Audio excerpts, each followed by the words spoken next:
This episode of Pucks Out Podcast is brought to you by Action 24/7, Tennessee's only local, legal sportsbook. Use code PUCKSOUT when you make your first deposit, and our friends at Action will give you a 50% boost on your first deposit up to $800.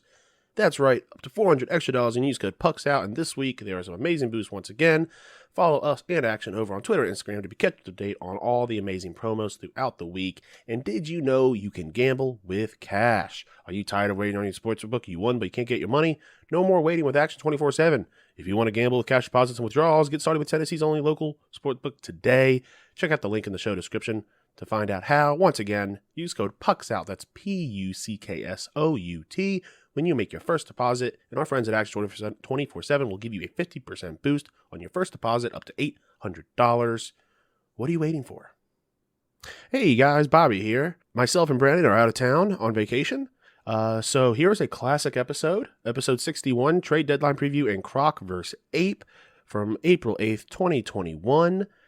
Enjoy the show, and we'll see you guys next week. From the Standing Stone Farm Studio right outside downtown Nashville, it's time for the most ridiculous sports podcast in the world. So sit back, relax, and listen as Bobby Butler and Brandon Bond crack open a cold one and talk all things hockey, pop culture, and complain about everyday situations. It's the Pucks Out Podcast on the Penalty Box Radio Network.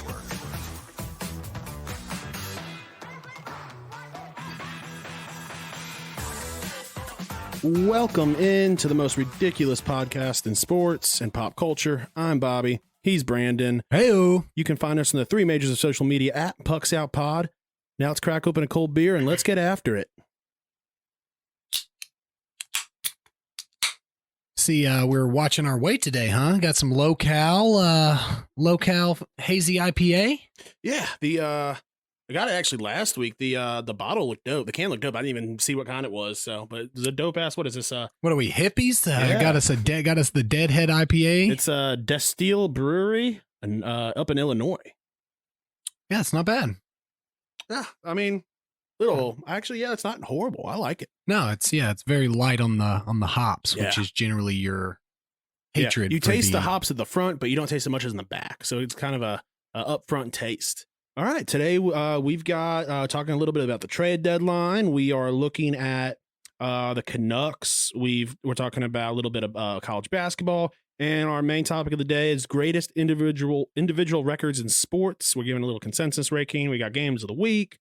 We got a little issue on a Southwest plane, and we're talking Justice League Snyder Cut. How you this week, buddy? Doing pretty good. I would have been doing better had I come back and taken out old Gino, aka Lil Thump, in our bracket challenge. I stormed back from 8th place to get second, but congratulations to Gino. You didn't succumb to my comeback, and you got that nice Target gift card, right? Yeah. His name is actually Isaac Kriekemeyer. Well, he's Gino Lil Thump to me. Okay. Yeah. But yeah, congrats to Isaac. He got that Target gift card, and he won our bracket. So looking forward to next year, and hopefully one of us will take it next year. And I mean, we'll still send out a gift card. The gift card, and then we can get the gift card. And I'm gonna go take my gift card and change it for all pennies, and send out a video of me showering in the pennies that I've won from you guys. He won pretty handily too. It was, I said, I stormed back, but he won by 190 points, and pretty much took it down. The Baylors of us moved right to the top. 1, 2, 3. You were doing pretty strong, and then dropped to 5th after the loss. Yeah, I'll tell you, the guy that picked Illinois, he was destroying us. If it wasn't for his pick of Illinois, he probably could have won it. But congratulations. What a great tournament. I'm sure we're going to talk about it momentarily. But I've been doing well. Lost a lot of money on the final. Yeah, I didn't. I just had this feeling. I mean, I had a little bit that I lost based on Gonzaga, but for the most part, I put most of my money towards Baylor. Yeah. I was just feeling it. I would have been fine if Gonzaga kept it close. Like if they had been competitive, because what I lost out the most on was not hitting the over. Yeah, and missing I missed an over. I had a couple of things. I mean, it was just not. I had their plus Gonzaga plus 4.5, which you thought was printing money essentially. I mean, the game was not close. Yeah. We'll discuss more in depth. All right, don't forget to check us out on What a Maneuver and Patreon to support the show, and don't forget to download and comment on the show. And we'll read your comment out loud, good or bad, preferably good. But all right, let's jump straight into the news. Everything you need to know about what's happening on the ice. It's time for news from inside the boards.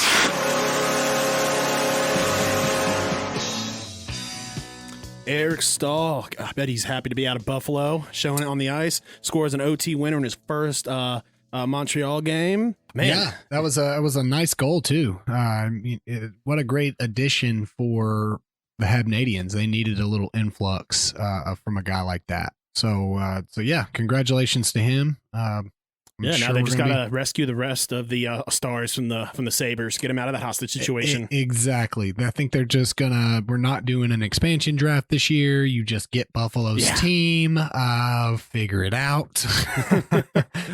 There was something I did read, and I think next week we'll talk about it, is the trade deadline, obviously, but if you look at all the players on waivers, I bet you could put together a team of just players on waivers that could beat Buffalo. A pretty solid squad. I mean, Ghostus Bear just went to waivers pretty recently, I think. Is that correct? Yeah, I mean. But all right, trade deadline is closing in on Monday, April 12th, which will be after this episode airs, but before the next week's.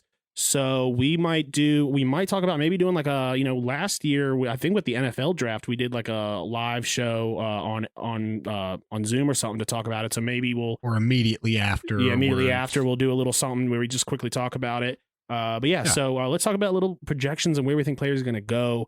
First up, right now, I think he's kind of the talk of the town, Kyle Palmeri. Here a little bit of stats. Just turned 30, 25 to 30 goal scorer over 82 games on average throughout his career. Is his age really a stat though, Bobby? I mean, yeah, technically, if you look at his stat sheet, it's up there. Well, it's there. It's more of the header of the stats. Well, I think when he's considered an asset and people are going to pay for him, then yeah, I mean they got to take his age into consideration. Sure, but it's not a statistic though. Well, all right. Just, I just want to put my stats and info. There we go. Yeah. There we go. I'm more interested in this conversation now. One of the few finishers on that team, the Devils will miss the playoffs for 3 years in a row, and they've missed it 8 out of the 10 past seasons. Not looking good for them and their long-term outlook. So logical landing spots. I've got down here Boston, Edmonton, the Islanders, Toronto. Are you kind of on that same page, or do you have any other ones outside of there? Yeah, those are definitely good landing spots. I want to throw in there potentially Tampa too. Tampa, always reloading and grabbing anybody and everybody they can get. I mean, it's hard to say Vegas isn't a decent landing spot either, depending on what they're looking for. But your 4 that you have are pretty solid choices. You kind of stole the good choices there. So maybe Panthers could be a good option down the stretch. Hurricanes. I'm just trying to think of the teams that are competing. I would say fit wise. I will say Tampa Bay, their current cap space is $370,000. That's never stopped them before. And their projected cap space after the All-Star or after the trade deadline is 0. So we'll see what happens. So Palmeri. I think probably most logical, especially of the teams that you have. I mean, I'm thinking Boston. They need a little influx of a guy like Palmeri. So I'm gonna say Boston for Palmeri. Yeah. Palmeri is a UFA after, I believe, this season. He was making $4.5 million. So that's a pretty decent. I mean, not a large contract by any means, but it's pretty. You think he'll get a $4.5 million again? Ooh, I really think it depends on where he goes. But yeah, I mean, I think he's a hitter. Not a hitter as in like he gets hits, but I mean, he's a big hitter as far as he's for getting you some points on that team. He's just got a big name. I don't know that. I mean, $4.5 million is not too much. Yeah. I think what Eric Stahl's, especially that first game, it's going to help a lot of these players on bad teams, because now it's like, okay, maybe a lot of these players' issues these past season or 2 seasons have just been there on bad teams. Yeah, maybe. I mean, we'll see. It's hard to, I mean, it's those guys that are great usually stand out no matter what. But we'll see. I mean, Palmeri hasn't been bad by any means. I mean, as relatively speaking, he's been standing out on that team throughout the last couple of years. So yeah, I mean, we could have stood out on that team, I feel like. But but seriously, I mean, the Devils are looking a lot better. I just don't think that he's re-signing there. So get what you can for him for sure. What used to be every GM's Great White Buffalo, Taylor Hall. First off, will he be traded? What do you think? Man, that's a tough question that I should have prepared for. I think so. I think it's gotta be back to the complete drawing board for Buffalo. That's an expensive asset that you can gain some other pieces with. I would imagine it would really depend on Jack Eichel's feeling on it. Yeah. I would imagine he would be consulted on whether or not they move a guy like Taylor Hall. I wouldn't be surprised if Eichel's out there. I don't know what his contract situation's like. Before I leave this page, Taylor Hall's currently, his contract's well known. He's a UFA after this year and he's making $8 million. Jack Eichel he's signed. He's got a $10 million contract until 25-26. So yeah, I figured he was pretty locked. I don't know what his no trade clause is, but you got to think he's got to be thinking about waiving that soon. He probably want to get out of there. Question is, are people going to pay $10 million? Are people going to pay him $10 million a year? I think if given the opportunity, they would, but I don't think that Buffalo would try. I mean, you can't trade him if you're Buffalo. I mean that's a. Well, I don't think it's them looking. I think it's the time's going to come when he might demand a trade and pull up Pierre-Luc Dubois and just kind of. But they're already bad, so I mean, we're already terrible. If you want to sit there and not get injured, and just hang out, that's cool. I don't like it when, especially when it's like, if it's a more of a money thing, it's still kind of up in the air to me. Yeah, because it's not like he signed there when they were great, and then all of a sudden they just didn't live up to. I mean, he signed there knowing what was the situation was. I don't like the force out when it's not a situation of you're getting underpaid. You just don't like the team you're on. Like that's garbage to me. Yeah. I mean, some of these running backs in the NFL. I understand you guys got a low period of time that you can play football, and they're getting away with paying you next to nothing on these rookie contracts. I understand that. Yeah. That's your whole life is ahead of you, and you have to plan for your retirement within a 5 to 10 year window. Sometimes, and most of the time, even less than that. That makes more sense. You're getting 10.5 mil, bro, a year. I don't care if you hadn't won a game since you've been there, in my mind. So, but what do you think? So he is a little info. He's about to turn 30. He's got 2 playoffs in 11 NHL seasons. So the question is, and I put a little Reddit sarcastic there. So for the listeners, is it him that's the issue, or is it the teams that he's on? I think that sarcastic could also be real. Because I mean, I think it's a combo though. Yeah. Honestly, I mean, I really do think it's almost as if he just decides to play when he wants to. Yeah. And I'm not saying that that's the case. I don't watch a whole lot of Taylor Hall hockey, but I mean, there are times when he turns it on and he looks like the MVP that he once was, and there are times that he looks disinterested in even playing. Now, is that a nature of Buffalo playing at Buffalo and Arizona?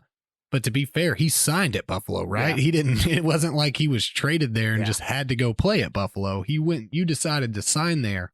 And I think a lot of it is a lot of teams look at Taylor Hall, and as much as the talent he is at that price point, could they get the same quality or better out of 2 $4 million guys?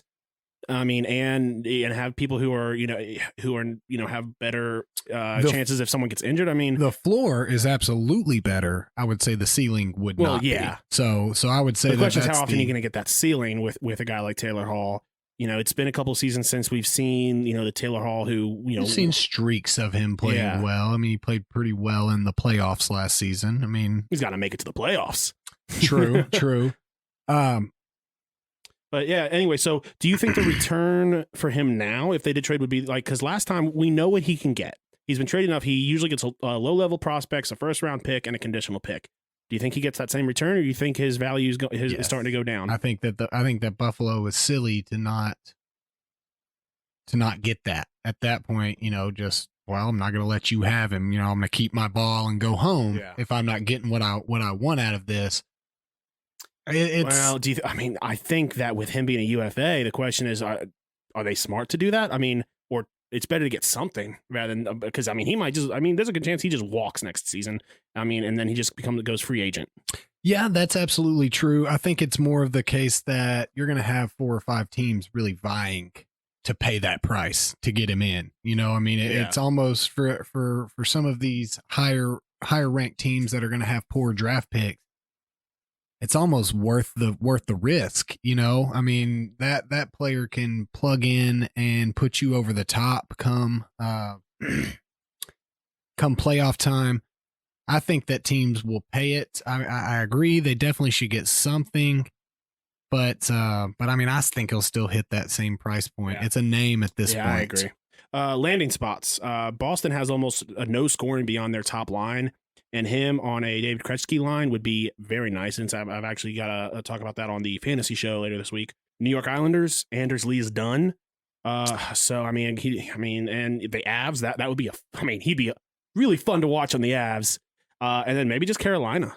Yeah, I like your Islanders suggestion. I feel like that team fits him fairly well, based on his the skill set that we've seen that he has. I don't know if he still has it, but at one point he had a skill set, and it seems like he would fit well there in New York. Again, good set of teams that you've picked here.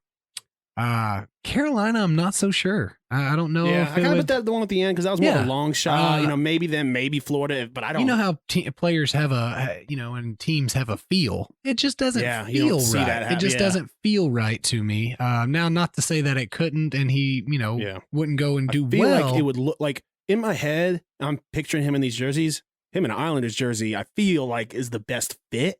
And that's just from not even an analytical standpoint. That's just, it looks right. You're just thinking back old school to some Edmonton jerseys. Yeah. You looked good in that, bro. Yeah. Why not go over and get the other orange and blue? So the Islanders could really use it.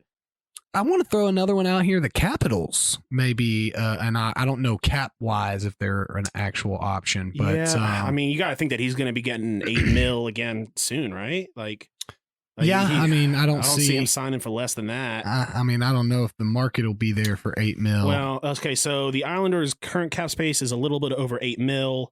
The Washington Capitals, their cap space, $10, not $10,000, straight up $10. Now, if this is like can't even fill up on gas to get him to the stadium. If this is like an inflation worth type of thing. That sounds about right. It sounds like you're overpaying a little bit for what you're getting. At that point, you just go and get Rocco Grimaldi. So weird. I know I've said this before a long time ago, but it's so weird that a professional sports team would leave themselves with $10 in the bank. Instead of just tossing it to somebody, be like, "Here you go, buddy." Yeah, no. In contract negotiations, be like, "Hey, okay, let's meet in the middle. You want a couple more million? We'll throw an extra $10. We got 10. We'll throw in a $10 gift card." Or he's like, "All right, the guy they're in heated negotiation." He's like, "Fine, $10 more a year." It's like, that's actually our safety net, bud. Yeah. We don't want to just drop in our 10. We don't know when Taylor Hall is going to become available. That was our first 10 spot, so we earned that. Yeah. So it's going to be going to have to pry that from our hands. But yeah. There's a couple good options, and I think some teams would be silly not to push after it if it's not affecting the future long term. Yeah, but I also did see, and I saw it this morning, is the for Taylor Hall, the Preds briefly came into the discussion. Wouldn't that be wild if this is the year David Poile finally decides to pull the trigger, a big winger like that? Pull the trigger. Yeah. We're going to, we'll take him. We want, as long as he's here enough for me to get a Taylor Hall jersey, I'm cool. Yeah, right. Just a quick trade through, that'd be nice. All right. So that's really the main 2 players we're talking about. We will be talking more about it. There's so many players that could be traded. We'll talk about it next week. So we're going to move on to the Canucks COVID issues, which is now affecting 17 players. The team's primary doctor wonders if they should even or will return at all this season. He says one player now has the P1 variant, which was discovered in Brazil. And summary reports. Bro, he didn't take a vaccine. He's not turning into a crocodile, is he? Maybe. If you look forward in the doc, we might have to fight him. But reports of some of the players having severe symptoms. I mean, I don't see if this is the case and some of these players are having severe symptoms. I mean, they're realistically, they're not in the playoffs. This sounds like a cop out, so we don't have to watch any more Vancouver Canucks hockey anymore, is really what it sounds like. I don't know that. I mean, I agree. Fine. Go to your farm team, go to your AHL team, and field 20 players. That's my thought process on it is field 20 players. You know, obviously the internet is filled with idiots, but there's been what people are forgetting, that there is a gray area. People are either like, but put them on the ice. They're grown men. If they're sick, they're sick. Or no, not the sick ones. No, I know that's what I'm saying. Or the other side of this is cancel the season. There is a middle ground. You know, vaccines are rolling out. Go get you some AHL players. I mean, listen, you're not going to make the playoffs. Field an AHL team. Let them, pay them some money. But I mean, maybe your healthy players that are vaccinated, get them out there with them. It's a learning experience for your young guys, I mean, your vets, don't let them get injured for next year, and just play out the season. Yeah, not just that, but you'll have fans in the stadium. The team will be making some money. These young guys on HL will be making some more money. Youthful. Yeah. I agree 100%. I don't think that this is a situation. I mean, if you want to forfeit the game, that's fine. The other team gets the win, in my opinion. I just don't think that right here at the end of the season, we can put a train halt on it because one team is having a bad experience with it. You're telling me there ain't 20 guys out there that want to play professional hockey? That's a load of crap. I don't care if you don't have your best players out tryouts. There. Right, dude. I mean, Mark Wahlberg will show up and you'll have a Mark Wahlberg type on your team. I'm Mark Wahlberg. Hey, I'm just here to play some hockey. How's your mama? Say hello to your mom for me. So, I mean, I think that, it's terrible and I hope everybody's okay. But again, I don't think that this isn't like last season where 6 and 7 and 8 and 9 teams are all getting, positive cases and stuff. And there's no protocol. So that, I mean, it's Canada. They're like required to quarantine for 14 days after almost anything. I did think it was funny. One of the play-by-play guys for the Habs kind of came out and said, it really shows that, they don't know what they're doing over there, unlike us. And I think he forgot that they also were shut down for like a week and a half for COVID outbreak. Were they at the time shut down? Because that's all that matters in the world of sports. I think they were less than a week activated from being shut down. Then he was activated. He was in the clear. So we'll see. I actually did, not even thinking about it, have a Canucks game on my games of the week, which I did switch out quickly, which is permitted as long as the show has not aired. Yeah. But all right, let's move on to outside the NHL. Now that you know what's happening inside the boards, time for the rest of the headlines with news from outside the boards. All right, Roy Williams retires. Where does he land in the greatest NCAA men's coaching list? We've got a little bit different list here. I only did my top 3. But I think all in all, the same people. Our top 5 are the same, just in a little bit of different order. You asked where he landed, so I had to do out my full to my point of him landing. So I had on the comments his actual stats. It looks like they're not there anymore. I don't know where doesn't matter. Yeah. Either way, it was. He done good at North Carolina. Yeah, he is. I believe number 3 in the all times wins. He passed Bobby Knight, I believe. And then I think in front of him is Joe Bonheim and then Coach K at number 1. Listen, I got my top 3. Mike, and I'm going to butcher the last name like I always do. Krzyzewski. Krzyzewski. I'm thinking of Monsters, Inc. You are. Yeah. John Wooden, Roy Williams, and then I've got, who do I have? I've got Bobby Knight and Dean Smith behind him. I think you've got the same 5, just in a different order. Yeah. John Wooden, no question to me, greatest all time. And I realized, I was like, did he say greatest college basketball coach or men's college basketball coach? Because Pat Summitt would fall above Roy Williams in here if we were talking coach all time, maybe even Gino Auriemma.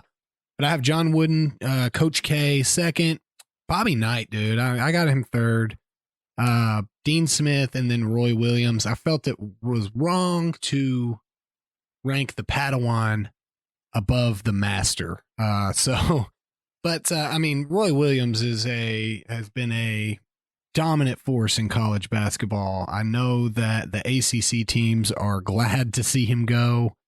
I know that Duke fans are glad to see him go. He was a good guy. He was a good basketball coach. I mean, the North Carolina teams that he put on the floor were nothing short of phenomenal. I mean, you know, them not making it to the second round this year was sad for him, since this is his last year, but I just have a hard time feeling bad for North Carolina basketball fans. So, yeah. But you know, congrats to Roy Williams. It'll be interesting to watch. I don't guess that we've ever been alive for college basketball season where he hasn't been the coach, right? I don't. Yeah. Do you think so? I know, like with Joe Bonheim, the scandals are one of the things that brought him down out of the top 5. Do you think that any of the scandals that Roy Williams Joe Boeheim. Sorry. No, you're okay. Don't be sorry. Yeah. I just didn't know who you were talking about. The scandals did him so hard I forgot his first name. Do you think any of the scandals at UNC will leave any form of mark on his legacy? No. Nobody remembers scandals or anything like that. I mean, in my opinion, it's because it wasn't like he was like banging kids or something, right? Like No. It was like just like a generalized. Yeah, I think it's what scandals. all teams do, and he just got caught doing Well, it. like Joe Paterno is a guy whose whole reputation has been completely tarnished. So I mean, it's possible, but I mean, just some general basketball stuff like that everyone knows was happening anyway. that happens everywhere. Your team just happened to get caught doing it, you know, So I don't think that it will tarnish his long-term thought process or record like something like Joe Paterno went through, which did and should ruin his reputation for life. I can't remember. Did they take down his statue? I believe they did. Yeah. I mean, it was a pretty big deal. I remember when all that stuff was coming out, man. That was wild. Yeah. Like, I never thought that I would remember an old school, Penn State coach, Jerry Sandusky. I will remember that name forever. And I mean, what a horrible series of events when that all went down. It was like watching a car crash that you just could not look away from. Yeah. But I don't think that. I remember there's someone not related to the incident at all, another guy named Jerry Sandusky, and he got so many death threats online, and like people were like threatened to burn his house down and would dox him. And he's like, I'm not that guy. He's like, let's go to his house. I'm down. I'm not interested. He's ruined my name. Yeah. He's like, I shouldn't be the one to change it. He's the one who sucks. Yeah. Office Space in him, huh?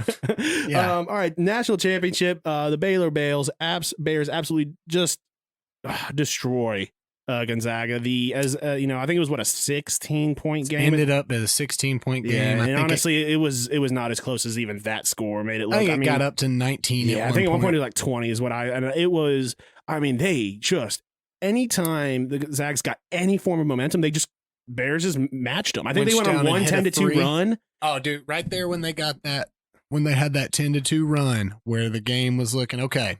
This is what we need as, over betters and, close betters and Gonzaga betters need this right here.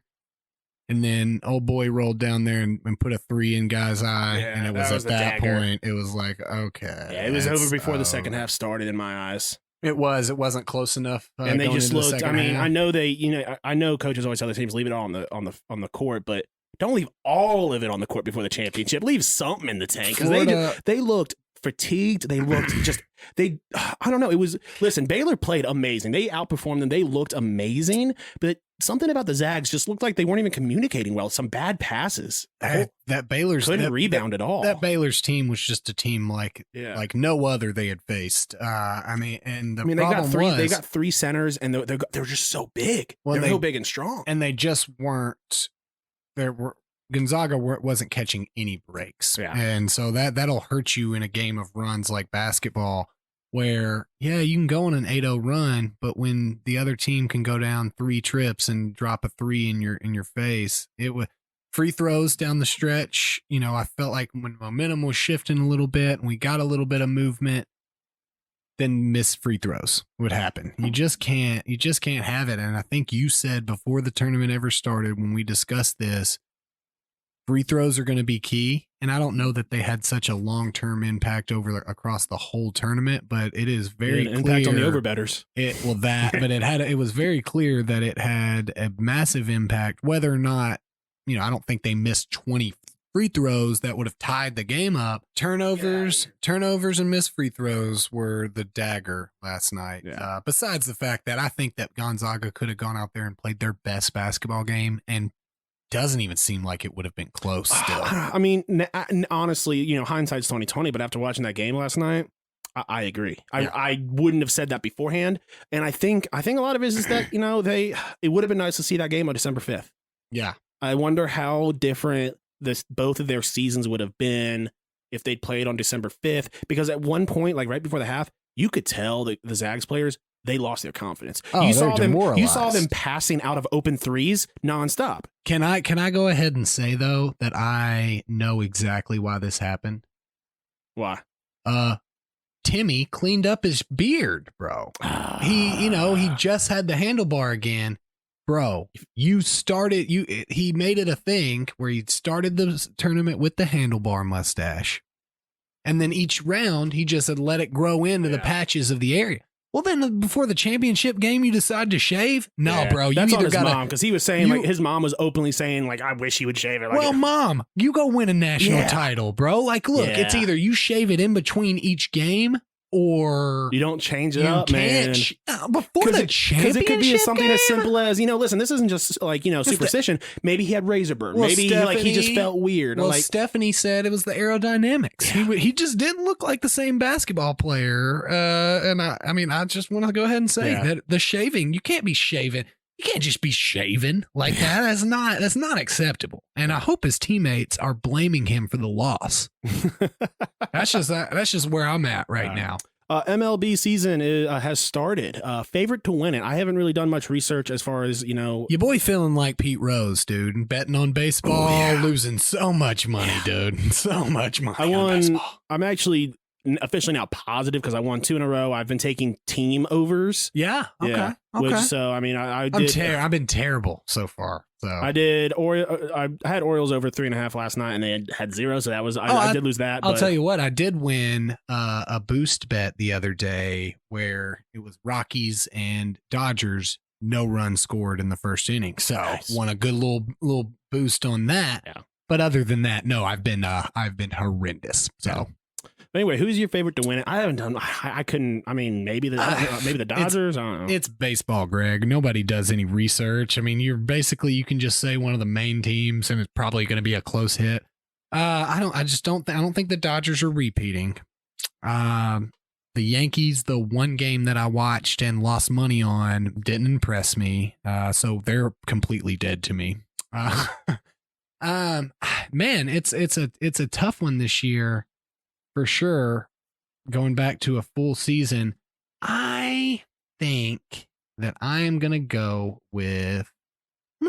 off the cuff a little bit. I'm going to go with the Padres. Not bad. I think, I'm sticking with the Dodgers. I could see the Mets, you know, maybe making a run. Yeah, Mets are looking pretty decent. I mean, it's hard to bet against the Dodgers or the Yankees at this point.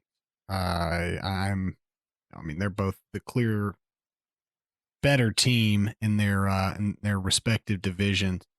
I think we can all agree no one cares as long as it's not the Astros. Yep. So, yep.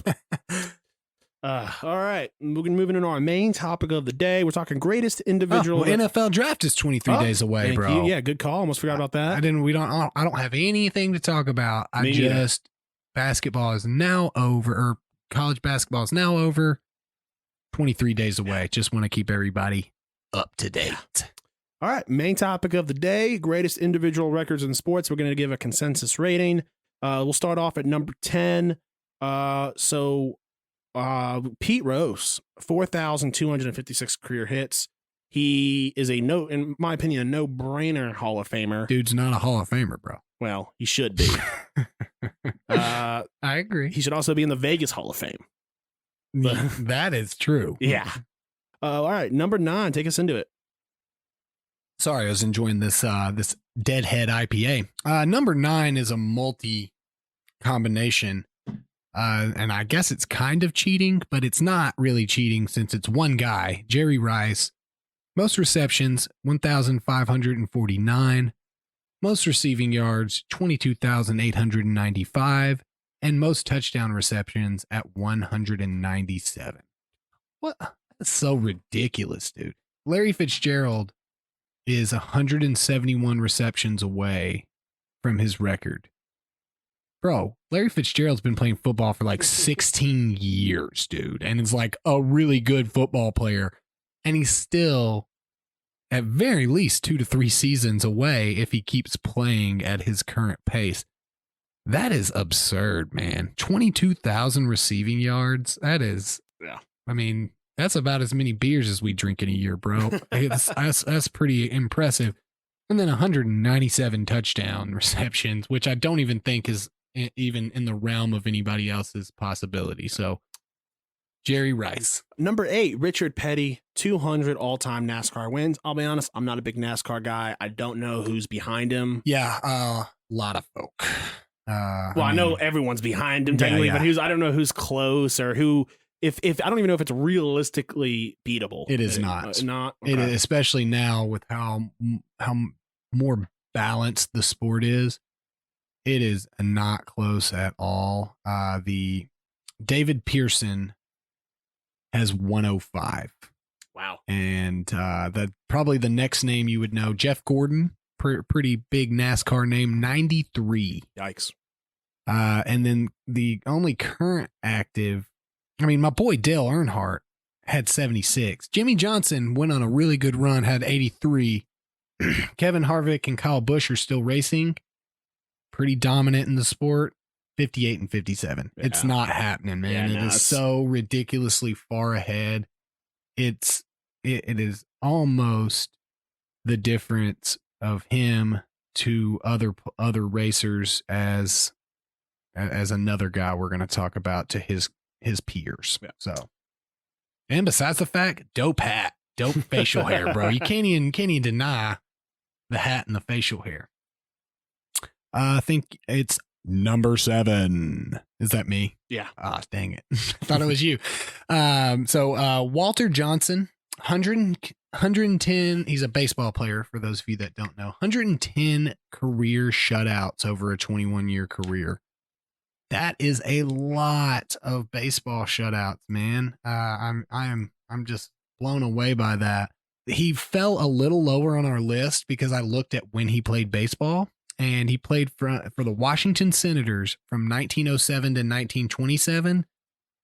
That was, the best, not necessarily the best baseball of our time had been being played. That's why it fell so far. But I mean, 110 shutouts is ridiculous. All right, Nolan Ryan, 7 no-hitters, also holds the record for fastest pitch ever recorded. Do you have the speed on that? It was 101.9. I felt like it was a little low. Well, it does seem a little low. But I think it's just recorded pitch. I mean, yeah.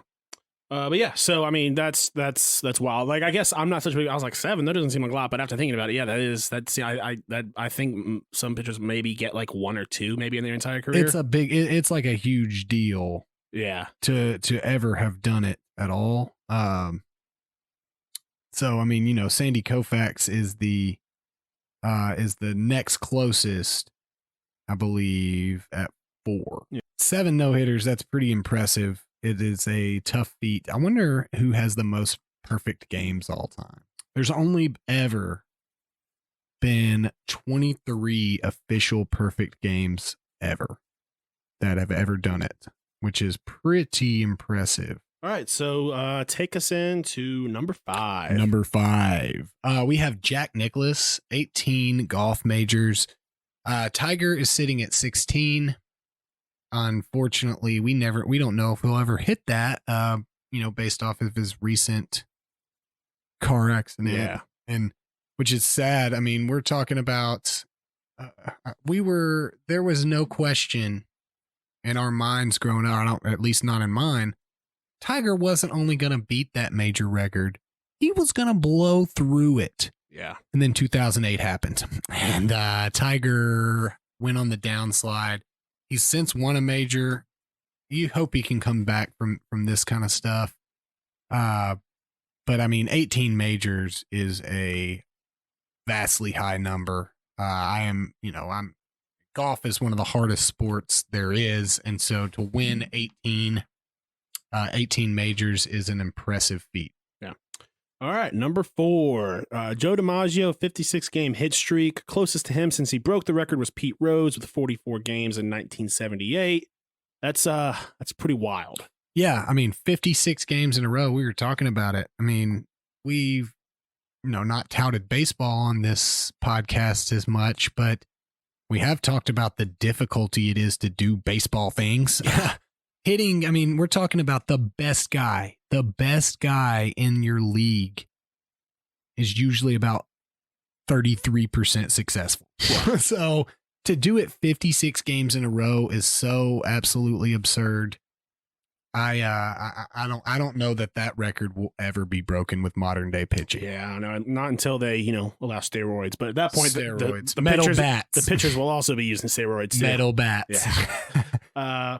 All right, take us into number 3. Number 3, we have the overall gold or the overall medal record, which is sitting at 28. Michael Phelps has 28 Olympic medals, 23 of which are gold, 13 in individual events, 3 silver, 2 bronze. What were you even doing on those 5 races, bro? Come on, get it together. That could have been 5 more golds on the list. But he's over 10 higher than the next in line for gold medals ever. And I mean, was there much better in sports than watching the 2008 Michael Phelps show, aka the Olympics in Beijing? 8 gold medals that event. What a ridiculous showing. And it wasn't even close. He was out there winning races and stuff that he didn't even train. Like when he won that butterfly, I was like, it was so amazing. It was like, oh, it was my weakest race. Yeah. Dude's like a legit fish. I mean, yeah. So, I mean, obviously, repping the US of A, 23 gold medals, 13 individually. That's pretty impressive. Yeah. It's almost as cool as us. Yeah, what was really wild was after that, probably the world's biggest douchebag, Ryan Lochte, tried to follow his coattails into being the limelight. And the whole world, I just love, was like, nope. Well, I love the fact that on that Olympics that he was supposed to break out 2012, Michael Phelps ended up winning like as many gold medals as he did when he was done. I mean, this was post Michael Phelps getting in trouble for hitting a bong. Yeah. like this dude won 28 medals, Olympic medals in his life. Dude's allowed to toke up if he wants. Yeah. That's just part of the game, bro. You just got to be allowed to do it. There was just as much outrage as that as Ryan Lochte pissing in public. I feel like people were equally as mad. I was like, these things are not equally. Well, you may have heard the equal amount of people being mad, but that's only because so few people heard about Ryan Lochte peeing outside. No one cares about Ryan Lochte. Yeah. He's terrible. Yeah. He's an idiot. Yeah. All right, number 2, and this one's personally my number 1, but this is number 2. Cal Ripken Jr.'s Ironman streak, 2,632 in a row, over 500 more than Lou Gehrig. I mean, he died of Lou Gehrig's disease. Really? That's crazy. Yeah, wild. Crazy stuff happens, dude. I mean, what are the chances he gets that disease? It's like, I mean. I'm sure there are numbers. I'm sure there are numbers on, the ALS diagnoses, but very small. It's got to be very small. That on top of that specific one, on top of the fact that, it's so rare of a disease, his name being Lou Gehrig is what makes it crazy. Yeah. Do you think he was set up for failure by getting that name? When his mom named him Lou, you were out. You were done. Your name is Lou. You think it's Louis? You think it's like or Louis? mean, Louis is sick, obviously. Yeah. That's a dope name. But Lou is, I'm weak on it for Yeah. sure. I'm weak on the name Lou. I'm so sorry if we have any Lou's listening out there. Because I feel like Lou's can also hold a massive grudge. And we may never have another Lou listener Yeah. if we continue this poor attempt at a joke. What a bunch of losers. But Boom. Got him. Okay. And obviously this is not Bobby's number one, but between the top two records, this one was the more obvious choice, especially for our podcast. It's one of those things where, like, I know I'm like in the minority. And thinking that don't get me wrong, bro. 2,632 games is impressive. 2,632 games of baseball is more impressive. Okay, that's an impressive feat that he just stood through that many games. I mean, to do that and not die of skin cancer, that's, you know how many hours that is sitting in the sun? Or Lou Gehrig's disease. Oh, that was shameless. That was shameless. Yeah, so Gretzky points record, 2,857 all-time points. Most of all time by a significant margin, like over 900 points. Season point records, 215 in 86 and 87. Or no, I'm sorry, 85 and 86. I'm getting my Gretzky years confused. But I was looking at the total points, most points scored in a season. Gretzky has 9 of the top 11 spots for points scored in a season, including 1 through 4. I think he has like 4 over 200 point games, bro. It's so absurd. Games or seasons? What Assume did you I mean say? 200 point games. He has over 4 200 point games, Bobby.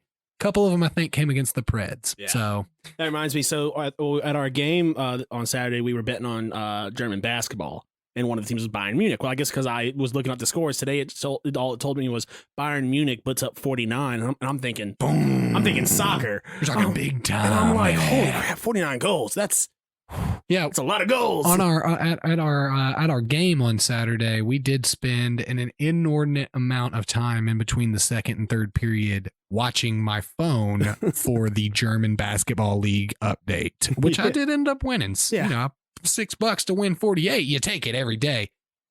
Yeah, he had 4 200 point seasons: a 205, a 208, a 212, and a 215. Whew.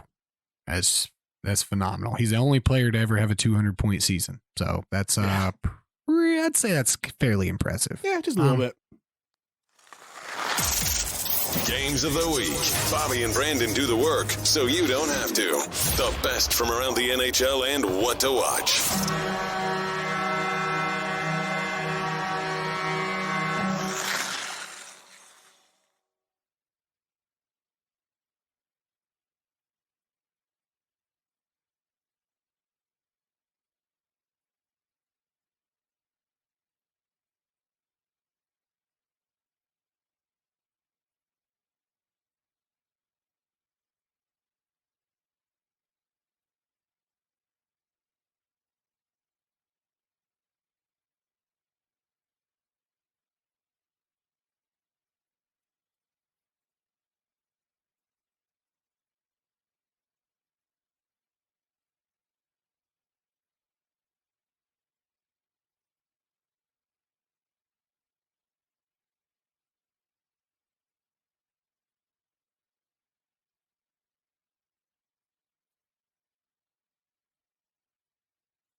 All right, time to move into our joke of the week.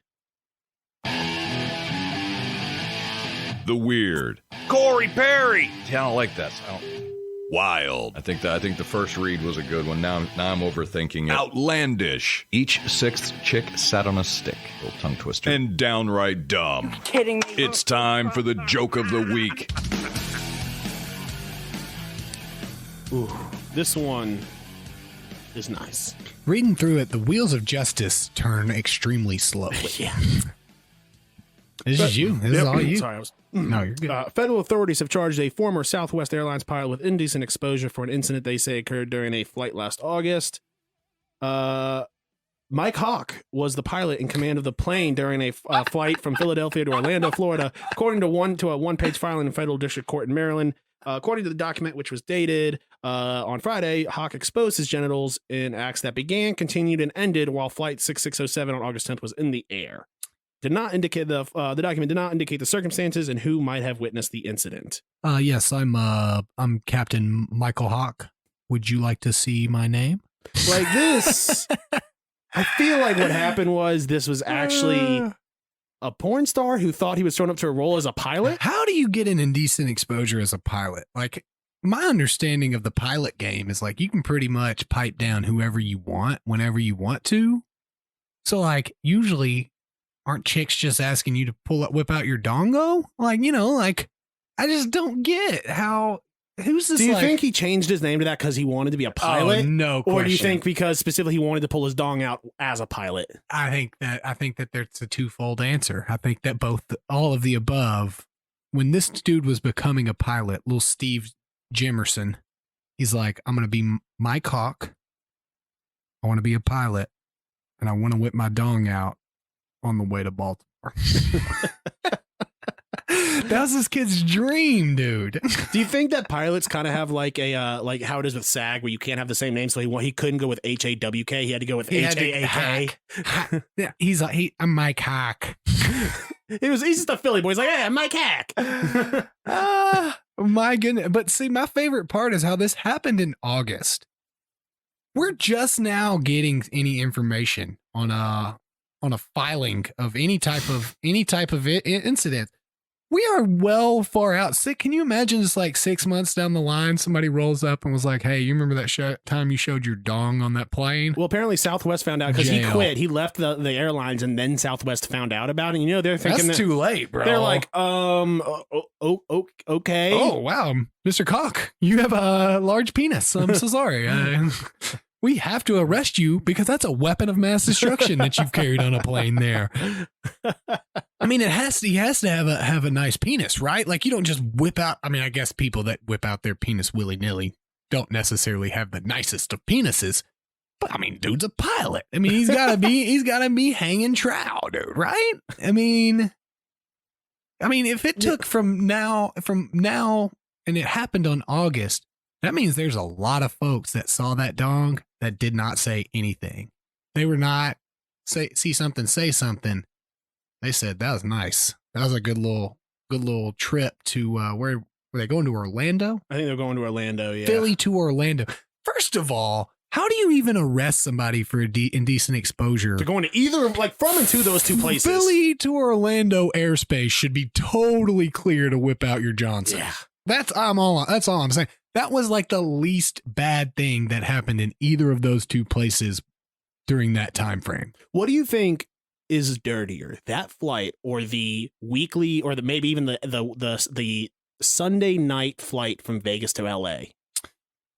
Sunday night flight from Vegas to the weekly LA. flight that all the performers are taking, and all the degenerates who make their weekly trip out to Vegas. They're usually gonna PJ it, right? They're gonna. I don't know, yeah, man. Bro, you go party for the weekend in Vegas, dude. You don't take a commercial flight home. I guess because the ones wwho are in really rough shape lost money, they couldn't get on the plane. Yeah, exactly. They're walking. Exactly. Mark Cuban just runs a shuttle service. Yeah. So I mean, I'm sure those are pretty rough, but probably like you're definitely not gonna get arrested for whipping out your penis, right? And the way it's worded, it started, continued, and ended on the flight. Like, how Do you long think was he? it out for? Do you think he like Nick Swartzen's it when he was like standing at the front of the thing? What He's time like, is it? Hey, I'm so drunk. Can you tell me what time it is? And he had his penis over his wrist, Yeah. like as a watch. Like, this happened last year. Like, yeah, you know, that's wild that it took this long for the news to come out. And he still hasn't been arrested. Like, can they just not find him? That's definitely, like, he definitely changed it. He's already changed his name. Oh, dude Wait, is this Leonardo DiCaprio? Was this one of his roles in, like, when he was like a This is pilot it. for a little bit and Catch Me If You This Can? dude is finally getting an Oscar. I A think real he's got Oscar. one, doesn't he? A real Oscar, not for that. What was it, like The Revenant or It whatever? was a good movie, bro. I never saw it, but it seems like they just gave it to him No, because it would. Okay, first off, if you've never seen it, watch it. It's a very good movie. Yeah, it just seemed like a. And you get to see him get raped by a bear. Yeah, I'm just Like, I'm pretty sure they show penetration. They yeah, don't, it's like, look, man, I usually like to watch my bestiality clips completely separate from other. but I mean, he things. sells it. He's such a good actor. Yeah, I would imagine so. He's but committed like, to the scene. But like now, I gotta stop the movie, unzip. All right, let's move into our pop culture segment. We're running a little bit over. We're just going to talk a little bit about the Snyder Cut and the Loki trailer. What did you think? I love it. I'm going to watch the Snyder Cut again eventually, but it was amazing. Yeah, it was really good. It's exactly as you said. It seemed like I was watching a completely different movie with like pieces of movies that I've seen, like Yeah. almost like a deja vu watch. It was good. I liked a little bit more of the backstory on Flash.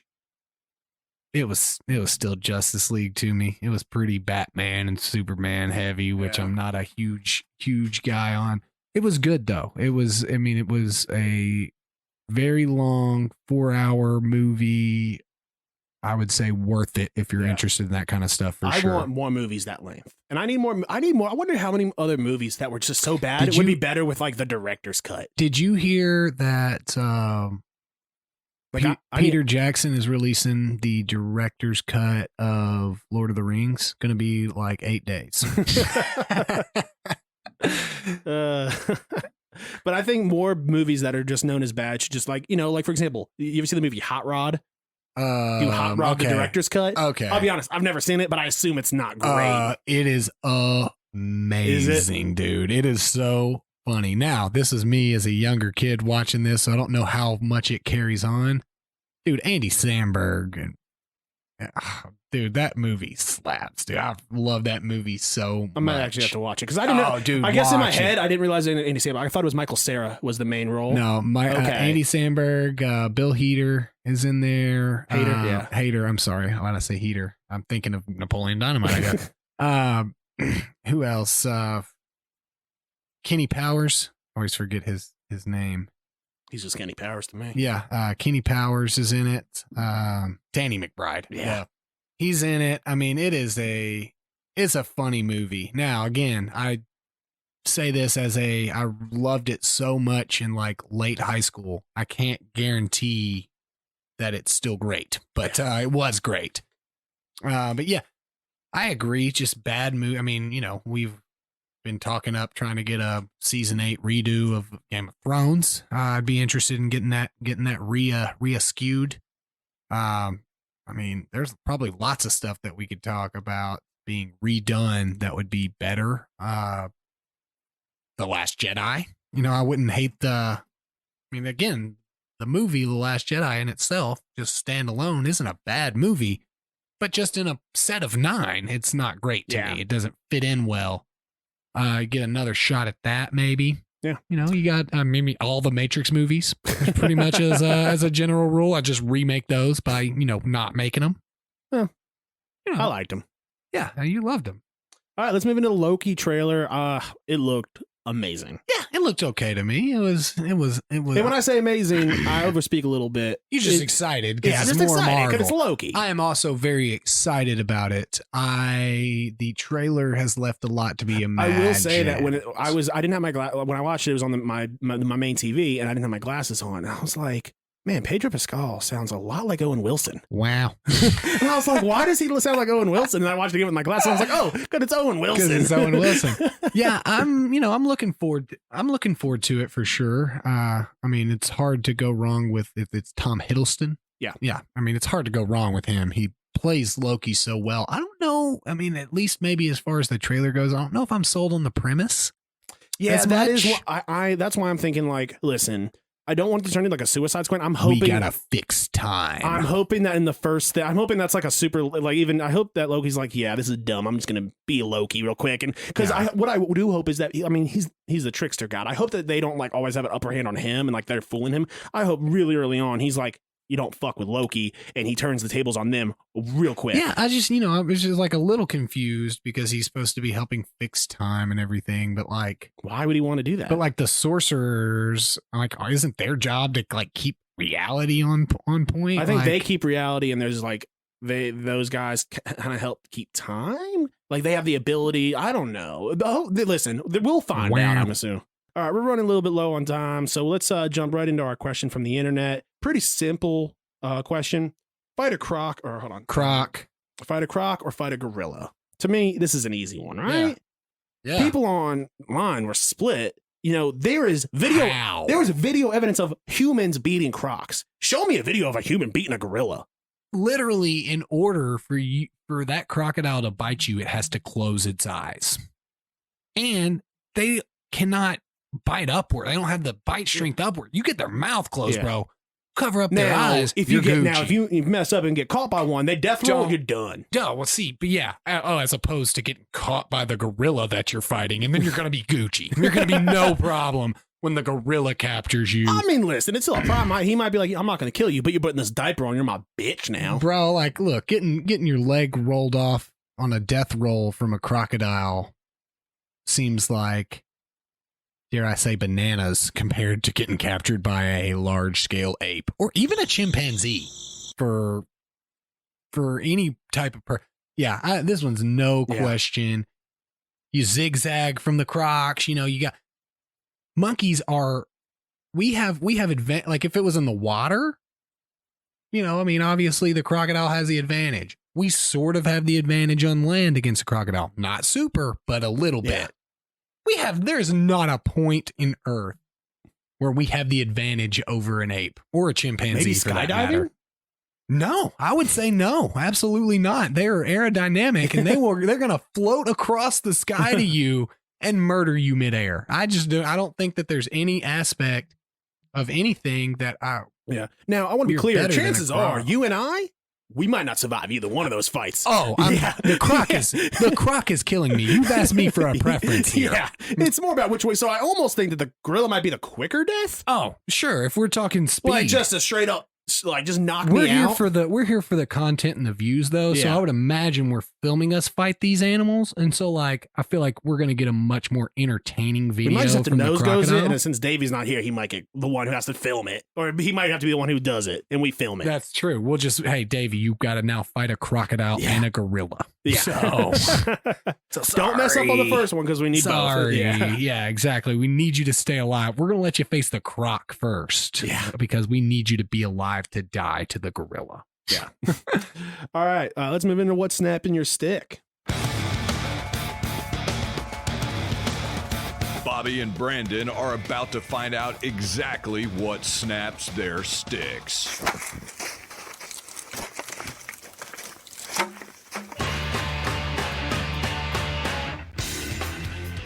All right. I've only got one this week.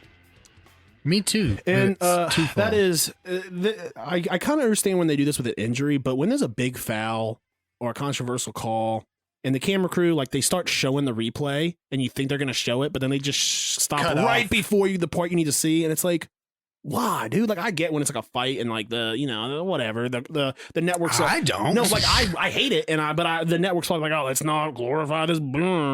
But yeah, no, the camera crew not showing the part that everyone wants to see, which is the injury and I get like if it's a grotesque injury, maybe the network's like, hey, let's not show the bone popping out. But you want to see what happened on the play. But for sure, a foul, like a controversial foul, like there was even one in that Bailey game. I was like, I don't know what the call was, and they're like, oh, well, then they just showed like the bat, like the the move before it, and then they cut off right before the reach in or whatever. And it's like, what the heck? Like, why? Yeah, I'm with you. I'm sure I've done this one before. I wrote it down to do it later, but I'm going to expand on it.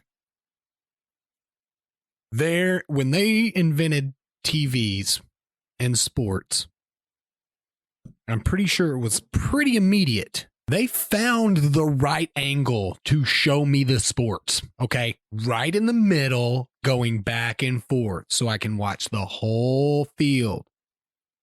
Where are we at? Are we at some film festival? Are we at Cannes right now?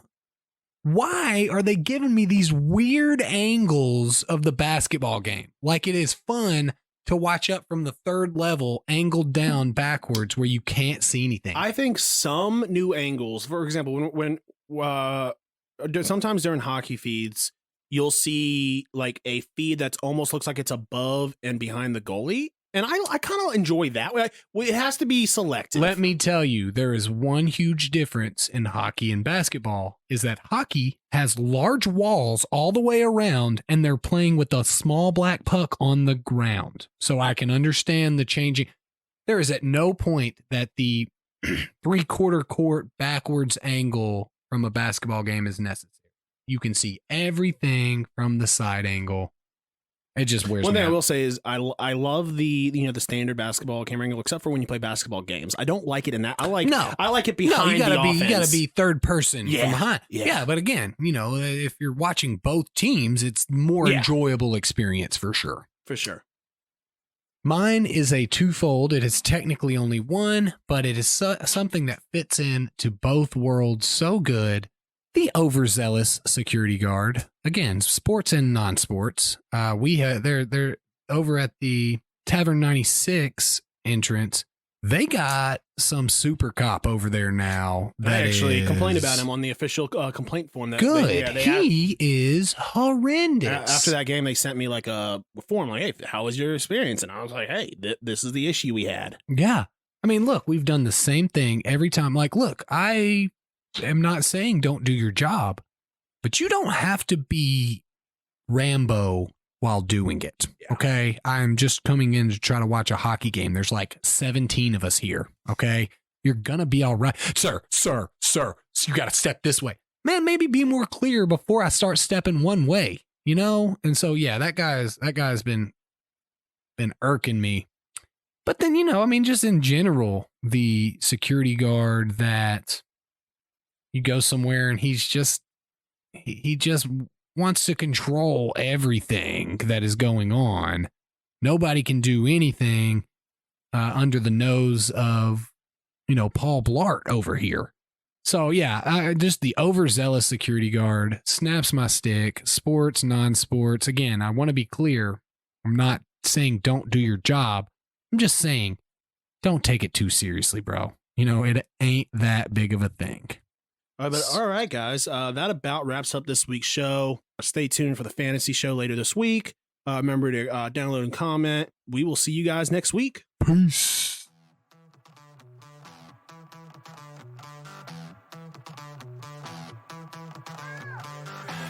Thanks for listening to the Pucks Out Podcast. To see what other ridiculousness the guys are up to, check them out on Twitter and Instagram @PucksOutPod.